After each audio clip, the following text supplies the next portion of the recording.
Hi friends, ನೀವು ನೋಡ್ತಿದ್ದೀರಾ Rachchi YouTube channel. ಕೆಲವೊಂದು ಸಿನಿಮಾಗಳು ಆ್ಯಾವ್ರೇಜ್ ಆಗಿ ಇದ್ದರೂ ಸಹ ಮ್ಯೂಸಿಕ್ ಒಂದು ಚೆನ್ನಾಗಿದ್ದರೆ ಸಿನಿಮಾ ನೋಡೋ ಎಕ್ಸ್ಪೀರಿಯೆನ್ಸ್ನ ಹೆಚ್ಚಿಸುತ್ತೆ. ಕ್ರೀಮ್ ಅಭಿಷೇಕ್ ಬಸಂತ್ ಅವರ ಡೈರೆಕ್ಷನಲ್ಲಿ ಸಂಯುಕ್ತ ಹೆಗ್ಡೆ ಲೀಡ್ ರೋಲಲ್ಲಿ ಆ್ಯಕ್ಟ್ ಮಾಡಿದ್ದಾರೆ.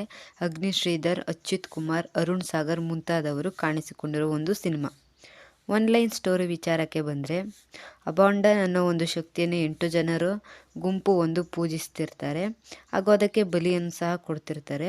ಸೊ ಇದೊಂದು ನಂಬಿಕೆಗೆ ಯಾರೆಲ್ಲ ಬಲಿಯಾಗ್ತಾರೆ, ಪ್ರೋಸೆಸ್ ಹೇಗಿರುತ್ತೆ, ಇದು ಎಲ್ಲಿ ತನಕ ಮುಂದುವರಿಯುತ್ತೆ, ಇದಕ್ಕೆ ಯಾರು ಎದುರಾಗಿ ನಿಲ್ತಾರೆ, ಈ ಕ್ರೀಮ್ ಅಂದರೆ ಬೇಕ್ರಿ ಐಟಮಲ್ಲಿರೋದ ಏನು ಅಂತ ತಿಳ್ಕೊಬೇಕು ಅಂದರೆ ನೀವು ಸಿನಿಮಾ ನೋಡೇ ತಿಳ್ಕೊಬೇಕಾಗುತ್ತೆ. ಪರ್ಫಾರ್ಮೆನ್ಸ್ಗೆ ಬಂದರೆ ಸಂಯುಕ್ತ ಹೆಗ್ಡೆ ಅವರ ಅಭಿನಯ ಚೆನ್ನಾಗಿತ್ತು.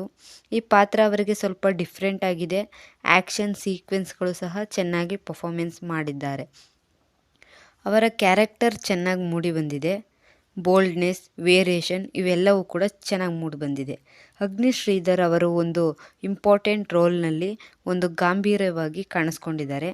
ಅವರ ಆ್ಯಕ್ಟಿಂಗ್ ಕೂಡ ಎಫೆಕ್ಟಿವ್ ಆಗಿತ್ತು. ಅರುಣ್ ಸಾಗರ್ ಹಾಗೂ ಅಚ್ಯುತ್ ಕುಮಾರ್ ಇವರಿಬ್ಬರು ಸಹ ಅವರ ಪಾತ್ರನ ಚೆನ್ನಾಗಿ ಕ್ಯಾರಿ ಮಾಡಿದ್ದಾರೆ. Next, direction. ಅಭಿಷೇಕ್ ಬಸಂತ್ ಅವರು ಒಂದು ಒಳ್ಳೆ ಪ್ರಯತ್ನ. ಈ ಕಾನ್ಸೆಪ್ಟ್ ಮೇಲೆ ಬರೋ ಸಿನಿಮಾಗಳು ತುಂಬಾ ಕಮ್ಮಿ.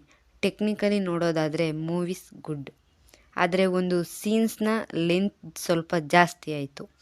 ಇದು ಒಂದೊಂದು ಕಡೆ ಡಿಸ್ಟರ್ಬ್ ಆಗುತ್ತೆ, ಬಟ್ ಸ್ಟಿಲ್ ಮ್ಯಾನೇಜಬಲ್.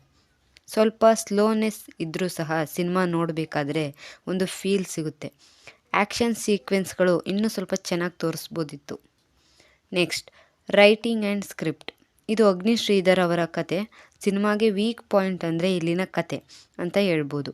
ಯೂಸ್ ಮಾಡಿರೋ ಕಾನ್ಸೆಪ್ಟ್ ವಿಭಿನ್ನವಾಗಿದೆ, ಆದರೆ ಆ ಕ್ಯಾರೆಕ್ಟರ್ಗಳ ಮಧ್ಯೆ ಇದ್ದ ಆ್ಯಂಪ್ಲಿಫೈ ತುಂಬ ನಾರ್ಮಲ್ ಆಯಿತು. ಇನ್ನು ಕಾಂಪ್ಲಿಕೇಟೆಡ್ ಆಗಿ ಇರಬೇಕಿತ್ತು. ಅಚ್ಯುತ್ ಕುಮಾರ್ ಹಾಗೂ ಅರುಣ್ ಸಾಗರ್ ಅವರಿಂದ ಇನ್ನೂ ಸ್ವಲ್ಪ ಎಕ್ಸ್ಪೆಕ್ಟ್ ಮಾಡಿದೆ. And climax was not up to the market. First half okay, second half normal ರೂಟಲ್ಲಿ ತಗೊಳ್ತಾ ಮುಂದೆ ಸಾಗುತ್ತೆ. ಇನ್ನೂ 20 or 30 ಮಿನಿಟ್ಸ್ ಕೆಲವೊಂದು ಎಲಿಮೆಂಟ್ಸ್ನ ಆ್ಯಡ್ ಮಾಡಿ ಎಂಗೇಜಿಂಗ್ ಆ್ಯಂಡ್ ಎಂಟರ್ಟೈನಿಂಗ್ ಆಗಿ ಇಡ್ಬೋದಿತ್ತು ಅಂತ ಅನಿಸುತ್ತೆ. ನೆಕ್ಸ್ಟ್, ಮ್ಯೂಸಿಕ್ ಬಗ್ಗೆ ಹೇಳೋದಾರೆ, ರೋಹಿತ್ ಸಾವರ್ ಅವರು ಮ್ಯೂಸಿಕ್ ಚೆನ್ನಾಗಿ ಮಾಡಿದ್ದಾರೆ. ಬ್ಯಾಕ್ಗ್ರೌಂಡ್ ಮ್ಯೂಸಿಕ್ ಸಿನಿಮಾಗೆ ಪ್ಲಸ್ ಪಾಯಿಂಟ್ ಅಂತಲೇ ಹೇಳ್ತೀನಿ. ಸಿನಿಮಾ ನೋಡಿ ಎಕ್ಸ್ಪೀರಿಯೆನ್ಸ್ನ ಇನ್ಹ್ಯಾನ್ಸ್ ಮಾಡುತ್ತೆ. ಇಷ್ಟು ಕ್ರೀಮ್ ಮೂವಿಯ ನನ್ನ ರಿವ್ಯೂ ಆಗಿತ್ತು.